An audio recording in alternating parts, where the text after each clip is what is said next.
Warning. You've arrived 460 million years in the past. The Ordovician Period. Due to a transmission error, your landing coordinates are compromised. You could be in danger at any moment. I'd now. Wait, something's wrong. Run. Just run. I'll explain later. This thing is extremely dangerous.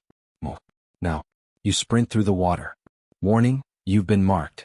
Stay sharp, my friend. Congratulations. You made it out alive.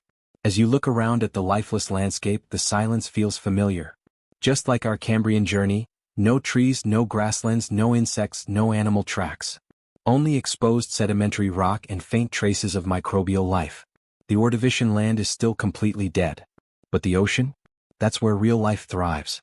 You decide to return to the water to continue your exploration. This is where you'll find the truth about this era. The same trilobites from before are still here, but they've evolved. Their armor is far more advanced now. From your hiding spot, you finally get a good look at the massive beast that hunted you down. It's an orthocone. Their shells are perfectly straight and sleek. Segmented chambers run through their bodies like a spiral staircase. 4 to 9 meters long in this era, that's apex predator territory. From a distance they look like vertical stone pillars, suspended and eerily still. They shift direction slowly, methodically. But the moment prey gets close, everything changes. They contract their mantle. Then, they launch forward with jet propulsion, moving with terrifying speed toward the trilobites. The hunt is devastating and swift. The trilobites are struggling. They've evolved more complete armor, but it doesn't matter. The orthocones treat them like snacks. Even when a trilobite squeezes into a rock crevice, the orthocone simply reaches in and crushes it. This era has become far more competitive. If the Cambrian was the explosion of life, the Ordovician is the age of biological prosperity. The rules here are simple: eat or be eaten. New species are expanding rapidly. Ocean ecosystems are becoming complex and layered for the first time. Shallow coral reefs and bryozoan colonies are dominating vast areas. But back to the Ordovician, orthocones aren't the only killers here. Arthropods are putting up a fight too. Sea scorpions reach 2 meters long and are absolutely devastating. Even you're feeling frustrated. This journey is way harder than the Cambrian was. But one question keeps eating at you. What happened to those tiny fish you saw back then? In the Cambrian, those fish were no bigger than your thumb. They had no upper or lower jaws, they just sucked up leftover food particles to survive. But here in the Ordovician, these fish have transformed completely. They're arming themselves. Armored fish species are appearing everywhere now. Like this one, it always looks shocked. Its name is Arandaspis. They're covered in bony plates. This marks a crucial moment. The vertebrates have officially conquered the oceans. They're still at the bottom of the food chain, but fish are expanding rapidly. Their time is coming. You feel some relief knowing that within a few million years, these fish will completely overthrow all the other tyrants. But then, you feel a sudden chill. The warm water around you is getting colder. Your back goes ice cold. You realize something crucial: the time flow is different here. While you've been observing, time has jumped to 445 million years ago. And one word flashes through your mind: extinction. Warning. You are about to encounter the first mass extinction event in Earth's history. Return to the shelter immediately. It's too late. There have been 5 major extinction events in Earth's history. This is the first one. You search frantically for unfrozen water and finally you find it. You swim upward desperately. You surface. But the moment you do, you realize the climate has entered absolute chaos. A catastrophe is coming. This extinction will be unique.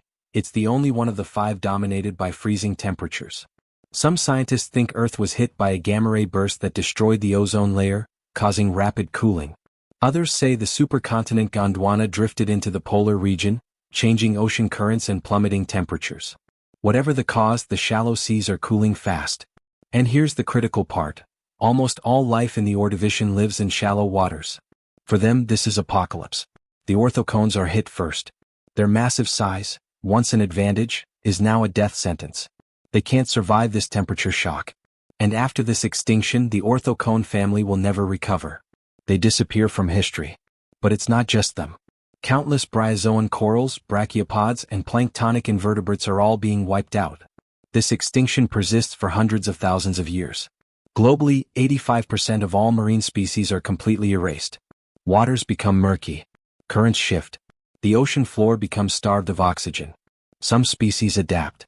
They flee to the deep sea. Below 600 meters, Temperature barely fluctuates. They're small relatives of the orthocone, like the nautiloid, find stability. Because of the deep ocean's constancy, their species survives for hundreds of millions of years, all the way to today. But your life support is failing. You have to leave. After 2 epochs of trials, you're ready. Even facing the worst catastrophe in biological history, you stay calm. You reach the surface. When you step ashore, you think you've entered an ice age. There's no time to hesitate. You dash into the nearest shelter, start a fire, and wait. The extinction lasts hundreds of thousands of years. But for a time traveler, it's just the duration of a warm fire. When you step back out, the world is unrecognizable. You were only inside warming yourself, but out here, 20 million years have passed. And what catches your eye immediately is something shocking. Plants. There are actually plants on land now. For the past 2 epochs, the entire landmass was more barren than Mars itself. So where did these plants come from?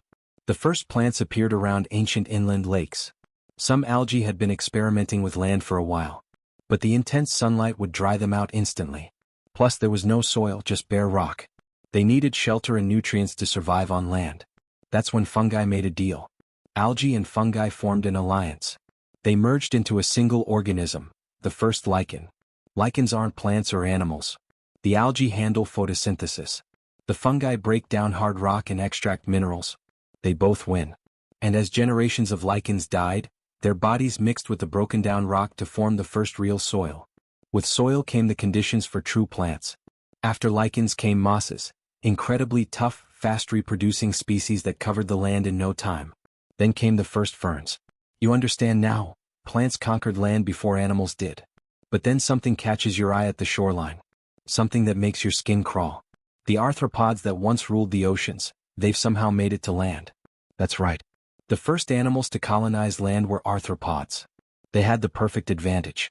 Their hard exoskeletons shield them from UV radiation. Their tracheal and breathing systems let them adapt to land far faster than other animals could. You see creatures now, massive compared to anything before, crawling across the barren landscape. It takes you a moment to process this. But then it hits you, there's no reason to stay in the oceans anymore. The arthropods are here. That means the fish will soon follow. Their rise is inevitable. You're ready. You're eager. You're prepared to race toward the next epoch. An epoch where fish will finally rule everything.